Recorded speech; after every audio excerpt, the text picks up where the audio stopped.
कधी असा विचार मनात आलाय का की आपल्या घराशेजारच्या नदीमधली वाळू अचानक कमी का होतीये? किंवा आपल्या आजूबाजूच्या टेकड्या रात्रीतून कोण पोखरून काढतंय? आज आपण याच एका लपलेल्या गुन्ह्याबद्दल बोलणार आहोत, जो आपली नैसर्गिक संपत्ती हळूहळू संपवतोय. हो, अनाधिकृत उत्खनन. आणि बघा, हा प्रश्न फक्त वाळू किंवा मातीचं नाहीये. नाही, ही आपल्या सगळ्यांच्या, आपल्या सामायिक भविष्याची चोरी आहे. आणि दुर्दैवानं आपण सगळेच त्याचे बळी आहोत. तर मग या चोरीचं नेमकं स्वरूप काय आहे आणि ती किती मोठी आहे हे समजून घ्यायचं असेल तर आपल्याला आधी हे बघावं लागेल की अनाधिकृत उत्खनन म्हणजे नक्की काय. अगदी सोप्या भाषेत सांगायचं झालं तर हे फक्त जमीन खोदणं नाहीये. हे असं आहे जसं कोणीतरी सरकारच्या तिजोरीतून कसलीही परवानगी न घेता सरळ सरळ पैसे चोरताय. आणि या चोरीची किंमत ती आपल्या सगळ्यांनाच मोजावी लागते. आपण इथे बोलतोय वाळू, माती, दगड, मुरुम, म्हणजे त्याच गोष्टींबद्दल ज्यांच्यापासून आपली घरं, आपले रस्ते, आपली शहरं उभी राहतात. पण आपण कधी एक मिनिट थांबून विचार केलाय का की या सगळ्या गोष्टी येतात कुठून आणि त्यांची खरी किंमत काय आहे? तर मग हे अनाधिकृत उत्खनन खरंच इतकं वाईट का आहे? अहो, याचा परिणाम काही फक्त 1-2 ट्रक वाळूच्या चोरीपुरता नसतो. याचे परिणाम खूप दूरगामी आहेत, जे आपलं पर्यावरण, आपली अर्थव्यवस्था आणि अगदी आपल्या सुरक्षेवर सुद्धा घाला घालतात. जरा विचार करा, एका नदीचं पात्र पूर्णपणे पोखरून काढलं जातंय, तिचा नैसर्गिक प्रवाहच बदलून जातोय आणि त्यामुळे आजूबाजूच्या गावांमध्ये पूर येत आहेत. किंवा एक सुपीक शेतजमीन हळूहळू नापीक वाळवंटात बदलतीये. हा आहे अनाधिकृत उत्खननाचा खरा चेहरा. एक असा विध्वंस जो एका वेळी 1 ट्रक या गतीने आपल्या पर्यावरणाला गिळंकृत करतोय. ही तर सरळ सरळ सार्वजनिक तिजोरीवर टाकलेली दरोडेखोरी आहे. प्रत्येक वर्षी या अनाधिकृत उत्खननामुळे शासनाचा कोट्यावधी रुपयाचा महसूल बुडतो. आणि हा तोच पैसा आहे जो नवीन रस्ते बांधण्यासाठी, शाळा सुधारण्यासाठी किंवा चांगली रुग्णालय उभी करण्यासाठी वापरला जाऊ शकला असता. पण त्याऐवजी हा पैसा जातो थेट गुन्हेगारांच्या खिशात. कधी खड्ड्यांनी भरलेल्या रस्त्यावरून गाडी चालवताना चिडचिड झालीये की ह्या रस्त्यांची इतकी दुरवस्था का झालीये? याचं एक मोठं कारण हे अनाधिकृत उत्खनन असू शकतं बरं का.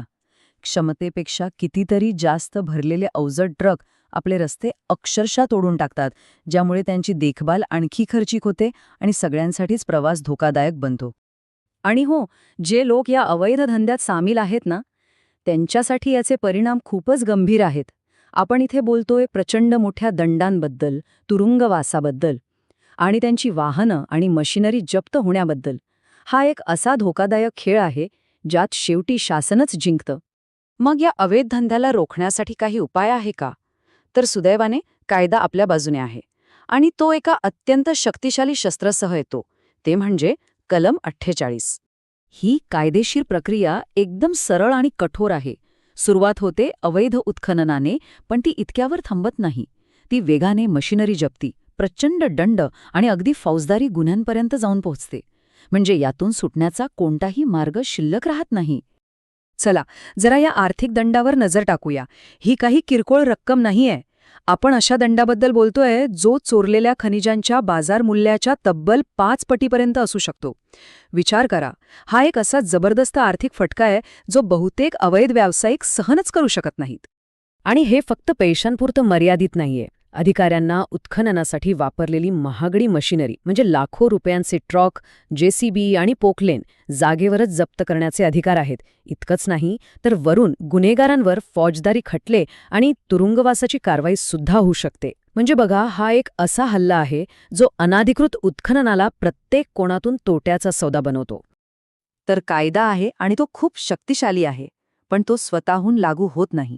आणि इथेच आपली म्हणजेच एका सामान्य पण जागरूक नागरिकाची भूमिका सुरू होते. अहो, कायद्याला प्रभावीपणे काम करण्यासाठी आपल्यासारख्या जागरूक नागरिकांच्या डोळ्यांची आणि कानांची गरज आहे. ह्या लढाईत आपणच आघाडीवर आहोत आणि आपली एक छोटीशी कृतीसुद्धा खूप मोठा बदल घडवू शकते. जर आपल्या परिसरात कुठेही असं अनाधिकृत उत्खनन होताना दिसलं तर शांत बसू नका. या स्थानिक अधिकाऱ्यांशी संपर्क साधा आणि तक्रार नोंदवा. आपली एक निनामी खबरसुद्धा एक मोठी पर्यावरणीय आणि आर्थिक आपत्ती टाळू शकते.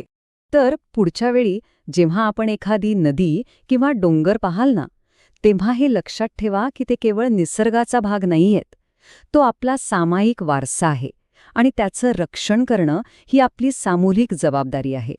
कारण जेव्हा आपण आपल्या नैसर्गिक संसाधनांचं रक्षण करतो तेव्हा आपण खरं तर स्वतःचंच रक्षण करत असतो. जर आपल्याला ही माहिती महत्त्वाची वाटली असेल तर कृपया आपल्या मित्र आणि परिवारासोबत नक्की शेअर करा. जेवढ्या जास्त लोकांना या अनधिकृत उत्खननाच्या धोक्यांबद्दल माहिती होईल तेवढंच आपण सर्व मिळून याला थांबवू शकू. व्हिडिओला लाईक करा, शेअर करा आणि ग्रीन रुद्राक्ष चॅरिटेबल ट्रस्टच्या चॅनलला सबस्क्राईब करायला विसरू नका.